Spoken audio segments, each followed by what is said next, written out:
بسم الله الرحمن الرحيم. السلام عليكم ورحمة الله وبركاته. ان شاء الله كده باذن الله نعمله صينية قرع عسل بالبشاميل. طبعا انا سلقاه من امبارح وحطاه في التلاجة.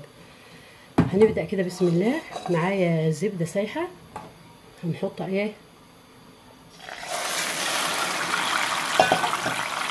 هنحط القرع عليها ياخد له تشويحة حلوة مع معلقتين او 3 سكر على حسب الرغبه. يعني انت عايزاها مسكره زودي السكر.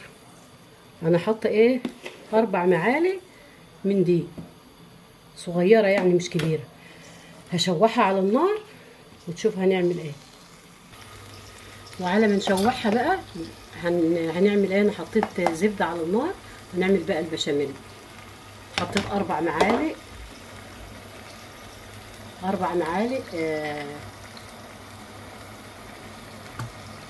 دقيق. حطيت 4 معالق دقيق. هقلبهم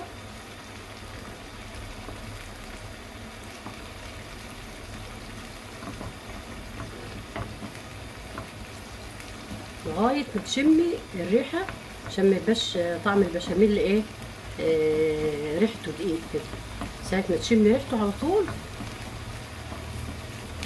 تعرفي ان هو استوى. اول ما تحسي بقى بريحه البتاع بسم الله الرحمن الرحيم تيجي حاطه بقى اللبن. نص كيلو لبن عشان ما يبقاش بشاميل كتير. وصلنا للقوام ده بقى خلاص نقفل عليه عشان ما يبقاش تقيل جامد.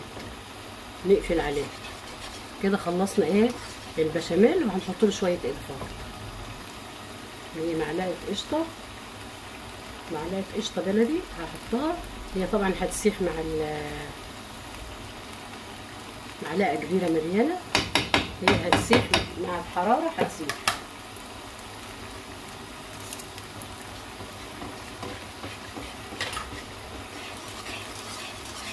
كنت زودي برضه شويه سكر. انا هزود معلقتين كده صغيرين سكر عشان متبقاش مسكره جامد. هنقلب بقى لغايه ما تتكرمل. نقلبها كده في الزبده والسكر لغايه ما تتكرمل. طبعا اتكرملت اهي. هبدا افضيها. بسم الله الرحمن الرحيم. بسم الله. لو فيها صوص ولا حاجه ممكن تفضيها على البشاميل تفرديها. بسم الله الرحمن الرحيم. طبعا هيبقى فيها صوص مكان الزبده. لو لقيتي فيها شويه صوص كده مكان الزبده ممكن تحطيهم على البشاميل وتحطها في صينيه كبيره. عندي شويه دي اكبر حاجه عندي. اللهم صل على سيدنا محمد. عندي شويه بشر جوز الهند رشيهم. طبعا برضو رغبتك انت. يعني شوفي انت عايزه ايه اللي انت بتحبيه. شويه زبيب.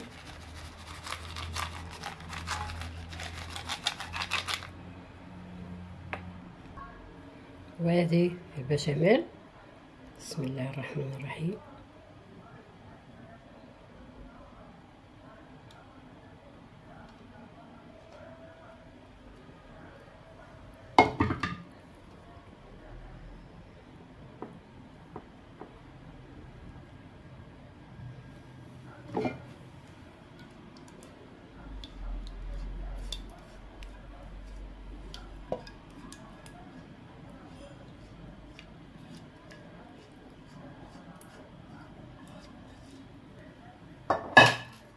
عايزه بقى تحطي على الوش حبه زبده او سمنه بلدي.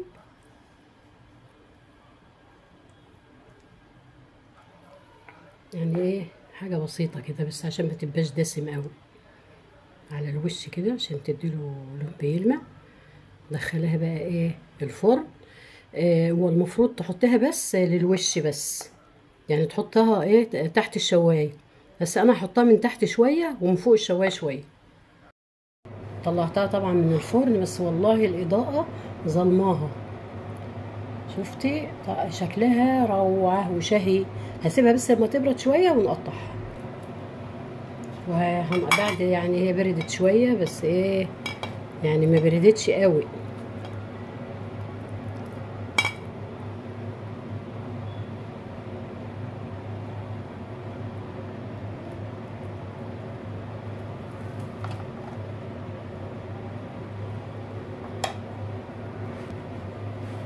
وادي صينية القرع، طعمها وشكلها شهي وجميل ومغذية ورخيصة يعني. مرة ولا مرتين في السنة مش هتأثر يعني على الميزانية.